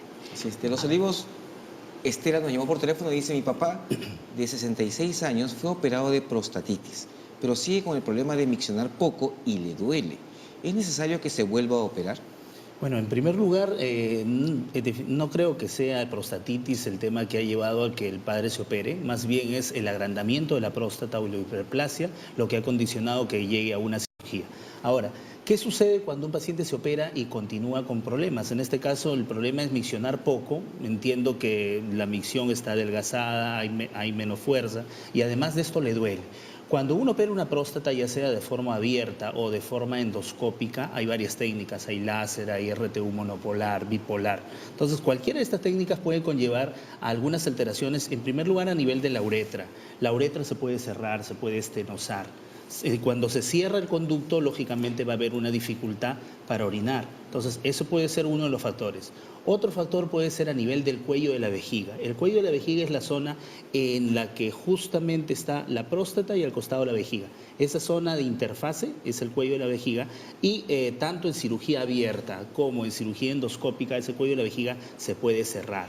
Y a eso le llamamos esclerosis del cuello de la vejiga. Es una cicatrización tipo un queloide que sale por la zona interna. Y eso también ocasiona dificultad para orinar e incluso esta es la alteración que puede llegar a doler o arder. Entonces es importante eso en este caso. Yo lo que le sugeriría es, en primer lugar, ir a un urólogo, segundo lugar, que le tomen su ecografía de toda la vía urinaria, riñón, vejiga, próstata, para evaluar la cantidad de próstata, el remanente prostático que tiene, la cantidad de retención urinaria o el porcentaje de retención de residuo misional que le queda, y finalmente una cistoscopía, que es un examen para visualizar por dentro directamente, al igual que se hace una endoscopía del estómago, visualizamos en una pantalla cómo está la vía urinaria. Y este examen es el que nos da a dar más precisión para determinar cuál es el diagnóstico final del paciente, porque definitivamente tiene una consecuencia de la operación que ha tenido, ¿no? A ver, nos llamaron desde Chanchamayo. José dice, micciono frecuentemente por las noches, pero en mi examen todo está bien. ¿A qué se debe esto? ¿Puede ser cáncer? ¿Pero qué examen no nos ha dicho? Sí, no nos dice qué examen. Todo está bien. El tener micciones frecuentes por la noche no es un síntoma de cáncer de próstata, es un síntoma con mayor probabilidad de un crecimiento prostático benigno o también podría ser un cuadro de prostatitis. Ahí falta un poco de información. Si sus exámenes están bien, de repente se refiere al antígeno prostático. Efectivamente, el antígeno prostático puede ser de rango normal y el paciente tener una próstata grande, lo que llamamos una próstata hiperplásica, que le da dificultad para orinar. Definitivamente este señor debe ir a un urólogo para que le complete las evaluaciones, una ecografía, el tacto rectal, no se va a evitar, y eventualmente hasta una uretrocistoscopía para ver el conducto urinario, ¿no? Muy bien, desde Comas, María nos dice, mi esposo de 52 años se hizo una ecografía testicular y salió epididimitis bilateral leve. Tiene HTV en grado 2, pero siente dolor luego de tener relaciones sexuales. ¿Esto es un síntoma de cáncer de próstata? Definitivamente, yendo a la pregunta concisa, no es un síntoma de cáncer de próstata. Ahora bien, el problema que tiene él no nos indica si tiene dolor a nivel del testículo, dolor a nivel del epidídimo. El hallazgo de una epididimitis bilateral en una ecografía corresponde a dos motivos. O bien ha habido dolor al momento de realizar el examen de la ecografía, o bien han encontrado el epidídimo, que normalmente es una estructura que mide 1 centímetro, lo han encontrado engrosado. Entonces, ese es el diagnóstico ecográfico. Ahora, por otra parte, el diagnóstico de HBP, hiperplasia benigna de próstata, en grado 2, significa que su próstata está incrementada en volumen, aproximadamente entre 40 y 60 gramos, pero si siente dolor luego en las relaciones sexuales, eso nos orienta hacia una prostatitis. Hay que acordarnos de que está traslapado el tema del diagnóstico de hiperplasia con prostatitis. ¿Qué significa? Que a los 52 años yo puedo tener un crecimiento de la próstata, puedo tener un agrandamiento de la próstata, una hiperplasia de próstata, pero a su vez también puedo tener un problema inflamatorio de la próstata, una prostatitis. Y lógicamente nosotros los urólogos lo que vemos son los síntomas que predominan en el paciente. Si me predomina el tema obstructivo, me orienta más hacia un crecimiento prostático hiperplasia. Pero si me predomina un síntoma irritativo o de dolor, esto nos orienta más hacia una prostatitis. Entonces, lo más probable que tenga es una hiperplasia más una prostatitis, una hiperplasia grado 2 más una prostatitis, y lógicamente no tiene nada que ver relacionado con un cáncer de próstata, ¿no? El tratamiento es mucho más sencillo, con antibióticos y unos medicamentos que denominamos alfa bloqueadores, que se utilizan para que miccione mejor con más potencia, ¿no? ¿De acuerdo? Sí. De todas maneras tiene que tener un tacto rectal porque, como mencionamos al principio, la prostatitis puede coexistir con el cáncer y por la edad del señor, 52 años, ya debería tener sus controles anuales, ¿no? Con tacto rectal y PSA. Los chicos van a tener miedo de buscarlo porque todo el tiempo les están diciendo tienen que tener su tacto rectal. Es la idea, necesito que se grabe en el concepto. A ver, el cáncer de próstata se puede detectar mediante una prueba de sangre, pero el diagnóstico definitivo se realiza mediante una biopsia de la próstata. Es importante identificar la etapa de la enfermedad a fin de elegir el tratamiento adecuado. A ver, nos metemos con los tratamientos cuando hablamos del cáncer de próstata. Correcto. Para que uno pueda sentirse libre del riesgo de cáncer de próstata en la evaluación, se requiere que el antígeno prostático esté en un valor normal y que el tacto rectal no haya detectado ninguna alteración de la próstata de tipo tumoral, ¿no? Eso nos permite tener la tranquilidad de la evaluación. Ahora, tener un PSA elevado tampoco es sinónimo de cáncer de la próstata, es un factor de riesgo o una sospecha que nos implica la necesidad de hacer un procedimiento diagnóstico adicional para buscar que esté presente la enfermedad. Y lo mismo un tacto rectal. Si en el tacto rectal encuentro un tumor, la mitad de las veces es cáncer, pero la otra mitad no, porque las prostatitis también pueden dar una sensación de tumor a la palpación. Y el método por excelencia y el único que existe en el mundo en este momento para detectar cáncer de próstata es una biopsia de la próstata. Y como se mencionó al comienzo, no disemina la enfermedad. Pero ojo, acá tengo que hacer una aclaración. Es importante el conocimiento del cáncer. ¿A qué me refiero? La historia natural de cada cáncer es completamente diferente. Sí hay cánceres en los cuales hacer una biopsia lo disemina y compromete completamente la historia de la enfermedad y nos puede llevar a un proceso incluso incurable. Y hay cánceres en los que no es así. Por ejemplo, para diagnosticar cáncer de la mama, la biopsia es el procedimiento de elección. Para diagnosticar cáncer de próstata, la biopsia es el procedimiento de elección. Pero si, por ejemplo, sospecháramos en un varón de un cáncer de testículo, la biopsia es el peor procedimiento que se le puede hacer a esa persona.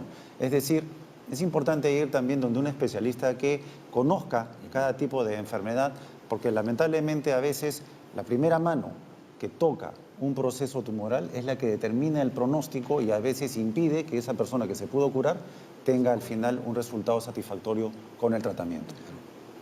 Bien,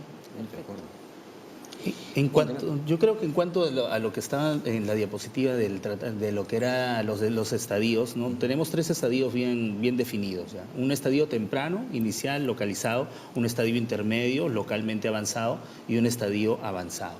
Entonces, el tratamiento se debe orientar de acuerdo al estadio. Si tiene un estadio temprano, el tratamiento definitivamente va a ser curación, va a estar orientado hacia la curación.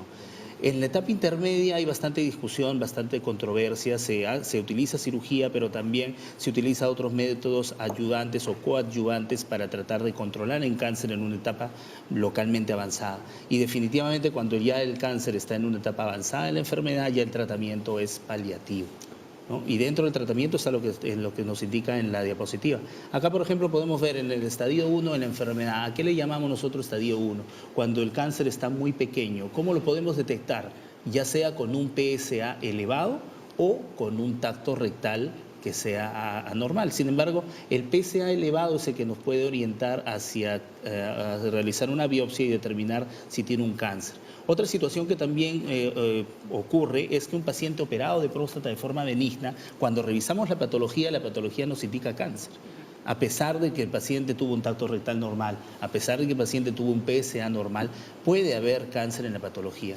Entonces, a eso nosotros lo definimos como un estadio tumoral 1. 1A, si es que la cantidad de cáncer que tiene es menos del 5% de toda la muestra, y 1B cuando es más del 5%. Sin embargo, caen todos en el estadio 1. Ahora, en el estadio 2 ya se ve que hay afectación de la glándula prostática, que puede estar en medio lóbulo, en un lóbulo, en ambos lóbulos, pero está dentro de la glándula prostática, está contenida ahí. No está invadiendo la cápsula, no está por las zonas aledañas. En el estadio 3 estamos viendo que el cáncer ya se está empezando a salir, ¿no? Si se ve hacia el lado izquierdo está saliendo y hacia el lado derecho también. Hacia el lado derecho está ocupando lo que es la cápsula y hacia el lado izquierdo está ocupando lo que son las vesículas seminales. En el cáncer de próstata, la afectación de las vesículas seminales es un factor pronóstico y de mal pronóstico para los pacientes, ¿no? Y el estadio 4 es cuando la enfermedad ya se disemina, sale de toda la glándula prostática. Puede afectar la uretra, como vemos ahí, puede afectar la vejiga, puede afectar el piso pélvico o incluso también el colon, como lo podemos ver ahí, ¿no? ¿Y ahí se puede generalizar?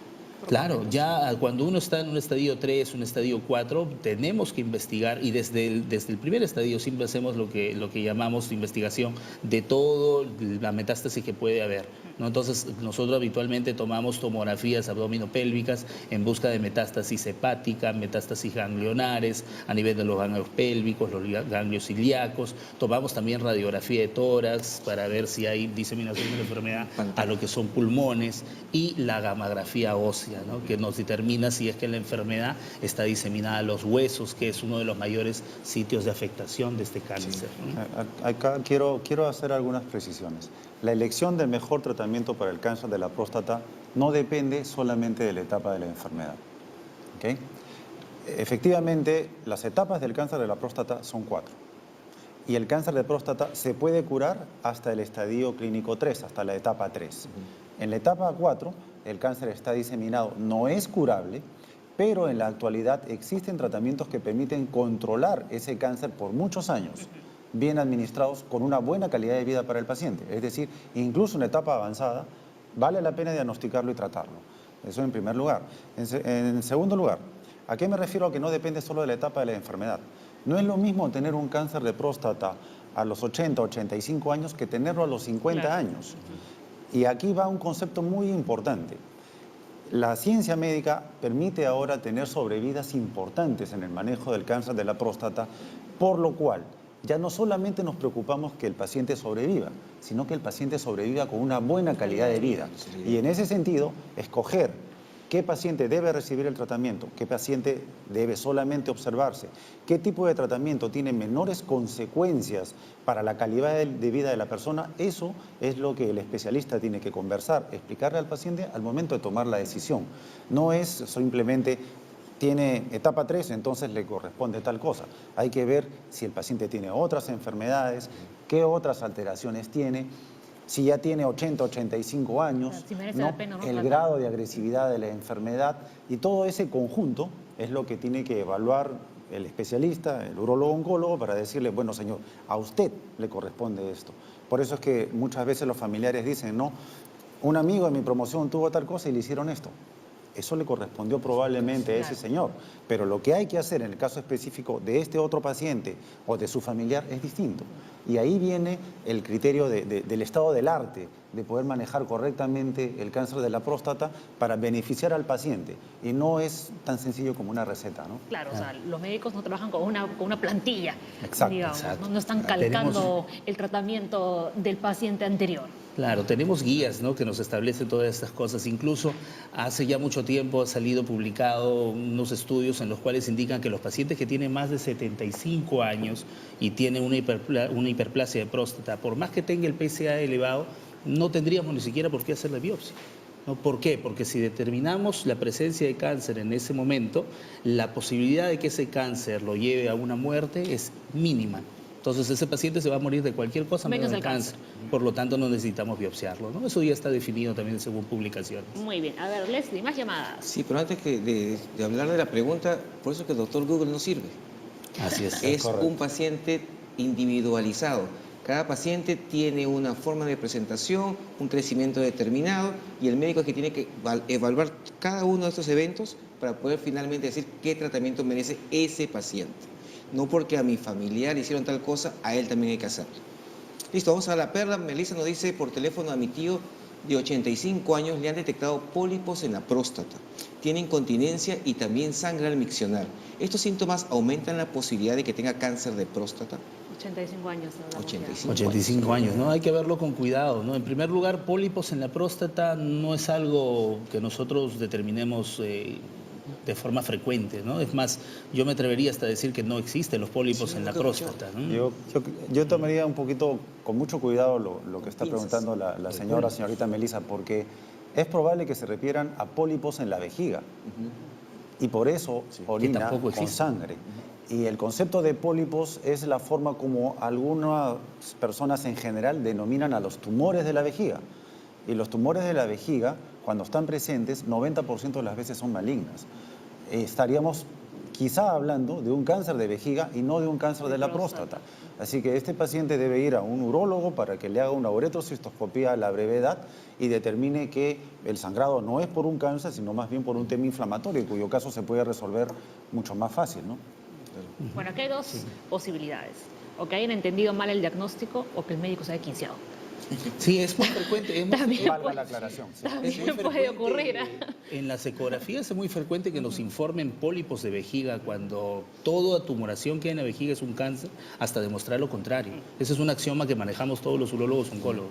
Si tienes un tumor en la vejiga, tienes que demostrar que eso es cáncer o no. Y la única forma de demostrarlo es mediante una citoscopía, ¿no? Ok, entonces los pólipos en la próstata no existen. No existen.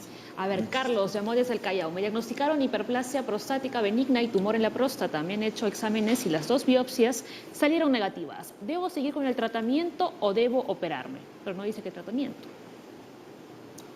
Bueno, entiendo de que luego de 2 biopsias negativas, la probabilidad de que tenga un cáncer de la próstata es remota.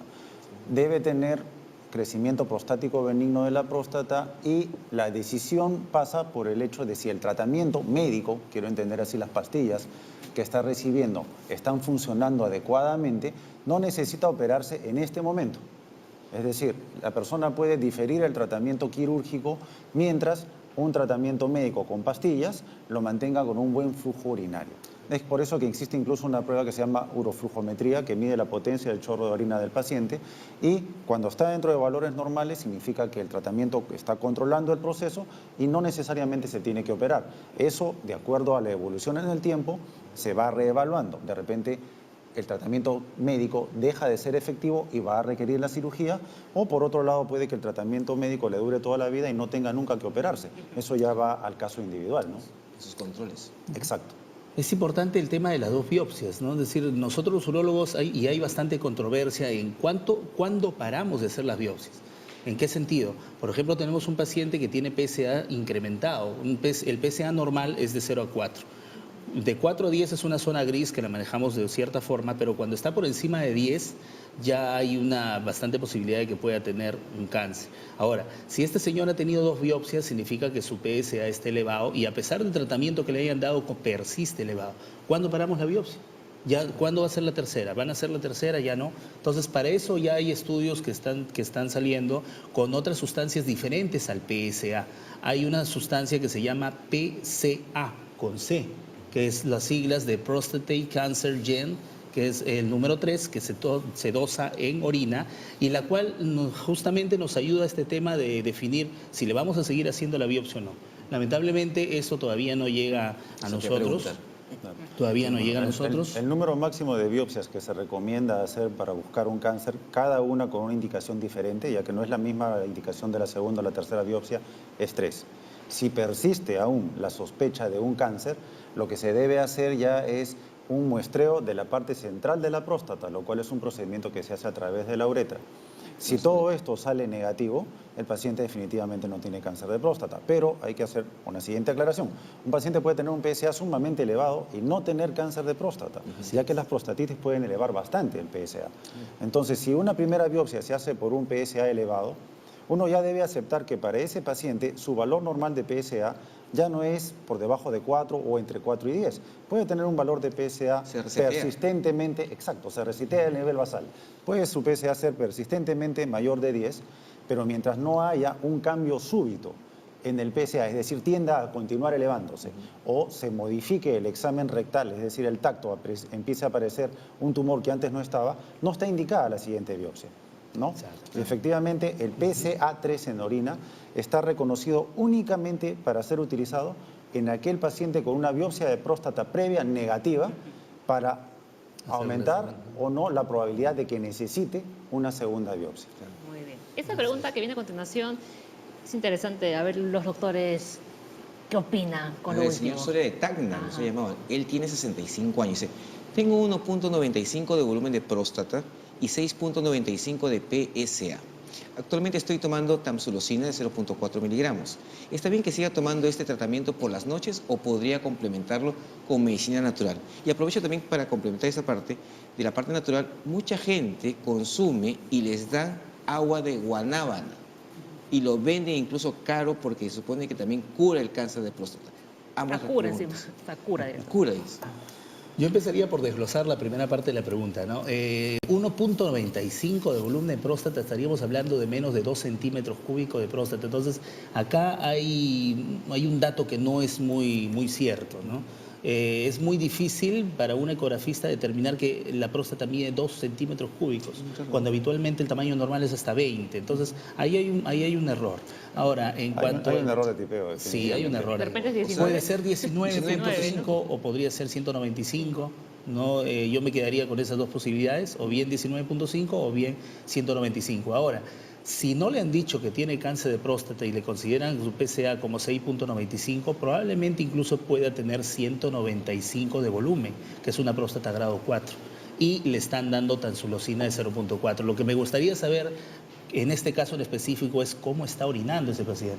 Si es que la tansulosina le está ayudando a solventar los síntomas que tiene, si le está facilitando la micción, porque ocurre lamentablemente en muchas instituciones del país que se le da tansulosina al paciente para que orine mejor y sin embargo el paciente cuando llega a la consulta de un particular nos dice que continúa orinando 3, 4, 5 veces, ¿no? Entonces definitivamente esto se llama falla al tratamiento médico y cuando hay falla al tratamiento médico la siguiente alternativa es quirúrgica, ¿no? Entonces, ese es el dato que me falta para indicarle a este paciente en específico si debe continuar tomando la tansulosina o complementarlo con la medicina natural. Bueno, yo le diría que lo que tiene que hacer urgente es tomarse una nueva muestra de sangre de PSA y que le hagan lo que se llama el PSA libre, ¿no? Como ya se comentó, el PSA normal es menor de 4. El PSA definitivamente anormal y que lleva directamente a hacer una biopsia de próstata es el PSA por encima de 10. El PSA entre 4 y 10 puede corresponder o a un proceso inflamatorio tipo prostatitis o puede corresponder a un cáncer de próstata. Para inclinar la balanza se pide el PSA libre, que es un factor adicional que se mide el PSA en la misma muestra inicial con la que se hace el PSA total. Si ese índice de PSA está por debajo de 0.2 o 20%, el paciente tiene 1 en 3 de probabilidades de hacer cáncer de próstata, es decir, un 30 a 35% y deberá ir a una biopsia de próstata. Si el índice de PSA está por encima de 20% o 0.2, no es el caso. Y hay que señalar de que se ha incorporado un nuevo método para ayuda diagnóstica al cáncer de próstata que ya está en Lima y que espero que pueda ya generalizarse su uso. Y es un tipo de resonancia de la próstata no convencional que se llama resonancia magnética multiparamétrica de próstata, que tiene incluso una clasificación diagnóstica por probabilidades de que la lesión que se detecte pueda o no corresponder a cáncer y que cada vez en el mundo, en cada congreso se utiliza más, va a ser incorporada como una herramienta previa para el diagnóstico de cáncer de la próstata, lo que nunca se pudo hacer con la ecografía. Es importante que les aclaremos también que las ecografías de la próstata por vía abdominal no ayudan a decidir si el paciente va o no a tener un cáncer de próstata, ¿no? La ecografía transrectal ayuda y sobre todo la resonancia magnética de la próstata con esa palabrita que la hace diferente de los otros procedimientos que es multiparamétrica y pero que ya no, se hace no en Lima. sustituye el examen tacto rectal. No, ningún examen. Después usted dice que yo soy el que se lo recae, ¿no? Pero sí, efectivamente no se sustituye. Antes de ir con la pregunta de Yaus o Jaus, también el señor Soria preguntaba sobre algunos productos naturales sí. o medicina natural. ¿Serviría? Nosotros utilizamos medicina natural básicamente para desinflamar la próstata, ¿no? Para los procesos de prostatitis nos ayudamos bastante en la medicina natural. Y hay que diferenciar dos cosas, se puede decir, en la medicina natural. Los medicamentos que ya están científicamente probados, como la sabalcerulata, ¿no? Y los medicamentos como el achote, como... ¿cuál era la que han usado? La guanábana, ¿no? Que no tienen estudios todavía definidos, ¿no? Entonces, básicamente, el manejo de eso, nosotros, o yo personalmente no lo hago, no lo sé, porque no nos preparan para estudiar las propiedades de la guanábana, ni de la chancapiedra, ni de esas cosas, ¿no? Sin embargo, sí, hay que meternos un poquito a ese tema. Sin embargo, pues, los otros medicamentos sí se utilizan para desinflamar la próstata, sobre todo para procesos de prostatitis, ¿no? Muy bien. Claro. Eso es importante aclararlo, ¿no? La medicina natural probablemente va a desinflamar la próstata y como comentábamos, achote, uña de gato, guanábana, efectivamente muchas de estas y quizá otras que aún no conocemos tienen propiedades antiinflamatorias, pero ninguna va a impactar directamente cuando se trate de un cáncer. Puede dar la sensación de que la persona mejora, porque como puede tener un cáncer y una prostatitis y toma alguna de estas sustancias, el PSA baja. Y desinflama un poco. Y desinflama, por lo tanto sus valores de PSA van bajando. Y como la negación es una característica del ser humano, esa baja puede interpretarse como no, ya pues no tengo cáncer de próstata. Sin embargo, podría tener un tumor palpable ya, tener el cáncer de la próstata y perderse la oportunidad de diagnosticarlo y curarlo. Es decir, pueden usarse, pero siempre bajo una orientación médica y siempre con el concepto de que puede ayudar, pero no va a reemplazar a los tratamientos convencionales que están demostrados para el cáncer de la próstata. Eso es ¿Qué verdad. saben? A ver. Ya uno dice, me diagnosticaron de prostatitis, pero quedé bien después del tratamiento. Ahora volvió esa sensación de dolor e inflamación al lado izquierdo. ¿Podría llegar a cáncer? La respuesta es categórica, no. La prostatitis no está relacionado con cáncer de próstata. Igual riesgo puede tener la persona o el varón que hace prostatitis que el que no tuvo nunca un episodio de prostatitis, así que con el cáncer no. Ahora, el tema de la prostatitis es un tema reincidente. ¿Qué significa? Que yo puedo tener prostatitis ahora, me curo y de repente en 2 años o en 6 meses vuelvo con las mismas molestias. ¿Por qué? Porque la glándula prostática es de un manejo diferente que otro tipo de órgano. Por ejemplo, si se nos inflama la garganta, podemos dar un tratamiento con antiinflamatorios durante 3 o 5 días y después estamos cantando tranquilamente. Sin embargo, en la próstata no. La próstata es una glándula a la cual, para que lleguen los medicamentos hasta la glándula prostática es difícil. Igualmente los antibióticos, para que lleguen a tener efectos sobre la glándula prostática, es difícil, no tiene una buena llegada. Por lo tanto, utilizamos periodos largos de tratamiento. Podemos usar incluso un mes de tratamiento antibióticos.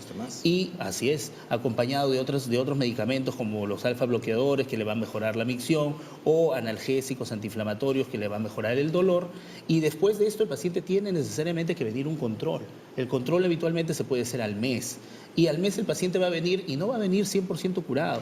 Va a venir contándonos de que ha tenido una mejoría del 60, del 70%. Entonces ahí el médico urólogo lo que le pregunta es, ¿qué síntomas te quedan? ¿Qué cosa te molesta todavía? ¿Me duele todavía un poco? ¿Estoy todavía orinando en las noches?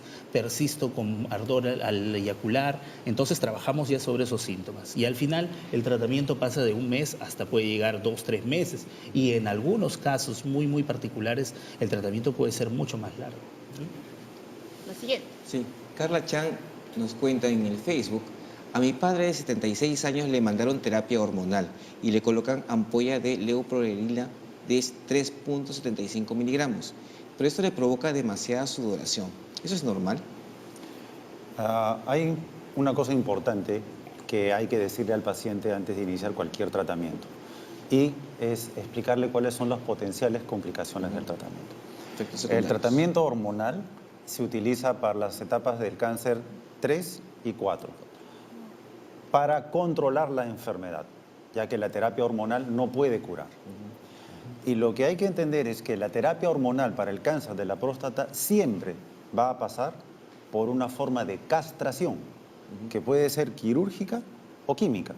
La ampolla que se menciona, la leuprolelina, es una forma de castración química. Por lo tanto, al señor se le ha suprimido la testosterona del cuerpo y ha entrado en una andropausia súbita. El efecto de sudoración, los golpes de calor, bochornos que se puedan producir varias veces al día, son una consecuencia directa de la castración química a la que está siendo sometido por el cáncer de la próstata. Puede mejorarse esto cuando es mucho el fastidio del paciente. Se puede utilizar dosis pequeñas de estrógenos, de hormona femenina, que van a menguar los síntomas. Pero también es cierto que esos efectos de sudoración, de manera similar a como ocurre con la menopausia en la mujer, después de un periodo de tiempo suelen disminuir y desaparecer. Por lo tanto, hay que ver si esto ya se está acentuando o si no, más bien está disminuyendo. Y acá hacer la aclaración: si uno tiene que llegar a ser sometido a una forma de castración química o quirúrgica, es porque el diagnóstico de su cáncer es tardío. Es tardío. Sí. Y eso implica, porque una persona de 76 años tiene una muy buena expectativa de vida y podría aspirar a un tratamiento curativo de su cáncer, pero el hecho de que hayan tenido que recurrir a esta forma de tratamiento significa que está por lo menos en una etapa 3 o quizá 4 de enfermedad, lo cual obviamente reduce la posibilidad de curación. Lo que sí, se va a lograr controlar la enfermedad varios años, y eso es importante. Es importante también mencionar que el uso de la leuprolelina es una sustancia que también afecta el organismo en general, ¿no? ¿Qué sucede? Que la leuprolelina también, como hay un déficit de testosterona, lo que ocasiona en el organismo es una descalcificación de los huesos, también puede llevar a osteopenia, el paciente puede ganar peso, se acumula la grasa alrededor, ¿no? Y también definitivamente, como es un método de castración, el paciente no va a tener erección, ¿no? Entonces eso es algo que hay que aclarar a los pacientes. Una vez que utilizan la leuprolelina no van a tener erección. van a tener que visitar al reumatólogo también para que vean el tema pues de la pérdida de calcio en los huesos, la osteoporosis, y hay que controlar también su peso y los factores dietéticos relacionados. Entonces trae una serie de efectos secundarios. Sí, Así es. sí. Una aclaración más. Aunque parezca mentira, hay 3% de varones castrados químico-quirúrgicamente que tienen erección. Así es. ¿No? Así. Que es algo Que no es lo usual. que no es lo usual. Y respecto específicamente a las formas de castración, ya sea químico-quirúrgica, la elección pasa también por las características del paciente, como mencionábamos al comienzo. La castración química con ampollas, como la leuprorelina, está demostrado que incrementa entre 6 y 9% el riesgo de eventos cardíacos. Es decir, que una persona que va a estar permanentemente utilizando las inyecciones puede hacer infartos cerebrales, infarto cardíaco, puede hacer derrames cerebrales. Aumenta su riesgo cuando usa la castración química, es decir, las ampollas, lo que no sucede con la castración quirúrgica. Y también está la rapidez con la que actúa el tratamiento. La ampolla demora de 2 a 4 semanas en llegar al efecto de supresión de hormona masculina para controlar el cáncer. La castración quirúrgica lo hace en 12 horas. Así que dependiendo del volumen de enfermedad que tiene el paciente y qué tan rápido queremos tratarlo, también tenemos que decidir. Y es importante también mencionar eso, ¿no? De la rapidez con la que uno debe instaurar un tratamiento en el cáncer de próstata. ¿Qué sucede? Que a veces llegan a la emergencia pacientes que tienen compresión medular, una vértebra que está rota y está rota por una fractura patológica y está comprimiendo la médula, y esa rotura es por metástasis. Tiene una metástasis lumbosacra, está presionando la médula, está ocasionando que el paciente deje de caminar, necesitamos algo rápido. Y ahí el mejor tratamiento es la orquiectomía, porque la orquiectomía te suprime la testosterona y va a hacer que de repente ese paciente no llegue pues hasta la hemiparesia o hemiplegia, sino que puede llegar pues a recuperar cierta motilidad en los miembros inferiores. Es importante. Sí. Quería aprovechar para decir dos cositas. Una, que el tratamiento que uno recibe, el médico tiene que comunicar los efectos secundarios. Si por A o B no le comunicó, o no se acuerda o pasó algo, no suspende el tratamiento. Tiene que ir con su médico y decir, me está pasando tal cosa, para que él pueda dar, como mencionan acá los colegas, algún tratamiento que pueda ayudar a que esos efectos secundarios puedan disminuir. Y lo segundo, que aumenten los riesgos de algo no significa que le va a dar un infarto, que le va a dar un accidente cerebrovascular, y todo eso es controlado con la comunicación constante con su médico tratante. Ok, vamos ya con la última consulta. Wendy llamó desde San Martín de Porres. Mi esposo de 39 años ha tenido prostatitis. En una extracción de verrugas le detectaron células cancerígenas. ¿Se tiene que hacer exámenes para descartar cáncer de próstata? Es un de pecho. No, bueno, no especifica de dónde fueron las verrugas, si eran verrugas genitales o en otra parte de la piel, pero no existe ninguna relación entre la presencia de verrugas y el cáncer de la próstata. Tiene 39 años, aun cuando tuviera antecedente familiar, recién debería chequearse la próstata a partir del año siguiente. De todas maneras, sería bueno que lo vea un especialista por el tema de células cancerígenas en la verruga, ¿no? Dependiendo de a qué parte del cuerpo correspondía. Muy bien. Vamos ya con la última consulta antes de que nos gane el tiempo. A ver, Bandy dice, ¿qué alimentos y hábitos se deben evitar para prevenir la inflamación de la próstata? Sí, efectivamente, los alimentos inflaman la próstata. ¿Qué alimentos son los que producen problemas con la próstata? En primer lugar, el ají, ¿no? El ají, el rocoto, la comida muy condimentada puede producir alteraciones inflamatorias en la próstata. Asimismo, el consumo de café, de la cafeína. La cafeína, tanto en el café como en las gaseosas, incluso las gaseosas claras, por si acaso, tienen cafeína, tienen un contenido de cafeína. Esta cafeína puede también inflamar la próstata. Igualmente el alcohol puede inflamar la próstata, tanto así que hay pacientes que vienen a consulta y nos dicen, doctor, el fin de semana me fui y comí un ceviche en verano con una cerveza y estuve mal al día siguiente, o el mismo día incluso. Ya no podía sentarme, ya tenía molestias para orinar, me dolía. Entonces se ve que todos estos son síntomas pues inflamatorios y son las comidas y esta sustancia lo que altera pues la próstata en sí, ¿no? Igualmente el tabaco también es perjudicial para la próstata, y el tabaco no solamente es perjudicial para la inflamación de la próstata, sino incluso hay estudios ya que han determinado que el tabaco es perjudicial para los pacientes que ya tienen cáncer de próstata. ¿Qué significa esto? Que un paciente que tiene ya un cáncer de próstata establecido, los que fuman, los que consumen tabaco, tienen mayor riesgo de muerte y de metástasis. Así que el tabaco es perjudicial Claro. tanto para el tema inflamatorio como para el tema pues, de cáncer de próstata, ¿no? Sí, me están haciendo una pregunta, me dicen, ¿las relaciones sexuales en exceso o sin relaciones sexuales va a estar asociado a la prostatitis? A ver, la prostatitis generalmente se adquiere a través de una relación sexual. Claro. Entonces, lo que puede aumentar es la probabilidad de que pueda adquirir una bacteria a través de una relación sexual. Pero en general no es el hecho Claro. de tener la relación sexual en mayor o menor cuantía, es simplemente la posibilidad de estar expuesto, ¿no? Y por si acaso no hay ninguna relación con el cáncer de la próstata. Así es. Que es ya volviendo al tema de base. Sí. Sin embargo, el tema de las eyaculaciones es importante porque el año pasado ha salido un estudio en el cual a una población de más de 300 varones han evaluado los que tienen 7 eyaculaciones al mes versus los que tienen más de 21 eyaculaciones al mes. Y sorprendentemente se ha encontrado que los que tienen más de 21 eyaculaciones al mes es un factor protector para el cáncer de próstata. Entonces, es un estudio inicial, lógicamente como todos los estudios necesitan pues confirmaciones posteriores, pero es algo, ¿no?, que ya va saliendo y que vamos a tener que determinar en el tiempo cómo es que va eso, ¿no? Es un estudio, por si acaso. Así es uno nomás, no se vayan a animar. Hay que por contribuir al favor. estudio. Muy bien. Creo que se ha hablado bastante del cáncer de próstata Sí, bien claro y de todo. la próstata, pero nunca es suficiente, así que las últimas recomendaciones ya, doctores. Bueno, yo lo que quiero decir es que el cáncer de la próstata se puede curar. Si el cáncer de la próstata se trata a tiempo, tenemos varias opciones de tratamiento con intención curativa. La cirugía es la más utilizada en el mundo. También está lo que es la radioterapia. Y hacer hincapié en que queremos curar y dar calidad de vida al paciente. Es decir, escoger el tratamiento que tenga la menor complicación para un paciente y le prolongue la vida en la mayor cantidad de tiempo posible, de una buena calidad. En nuestro país debemos incentivar que el paciente vaya a hacerse un chequeo por el cáncer de la próstata. Nuestra realidad no es comparable a la de los países del hemisferio norte, en donde a veces llegan mensajes ambiguos y que son contrarios a la evaluación por el cáncer de la próstata. Es el peor desastre que nos puede pasar como país si es que ese mensaje cala acá.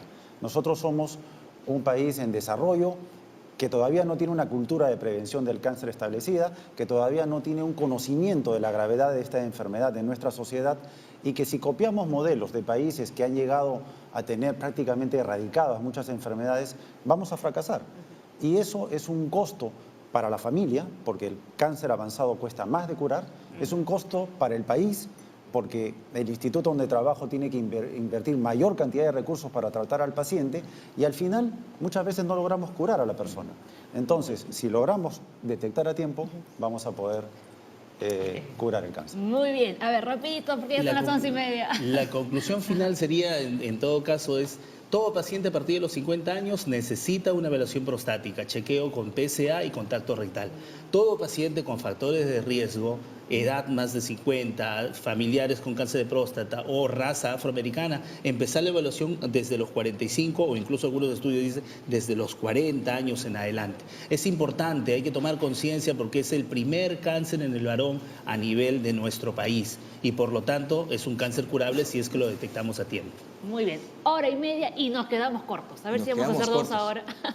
Hay Mañana, Leslie. Hay que recordar que el día de mañana tenemos toda la información que usted requiere para lo que es el Guillain-Barré. Tendremos a la doctora Pilar Macetti en nuestros estudios y nos va a hablar de enfermedad, cómo prevenirla y usted estará al tanto de todo lo que está pasando en el país, como siempre, aquí en Junta Médica. Ya lo saben, envíenos todas sus consultas. Hasta mañana. Buen día. Chao, chao. Chao, chao.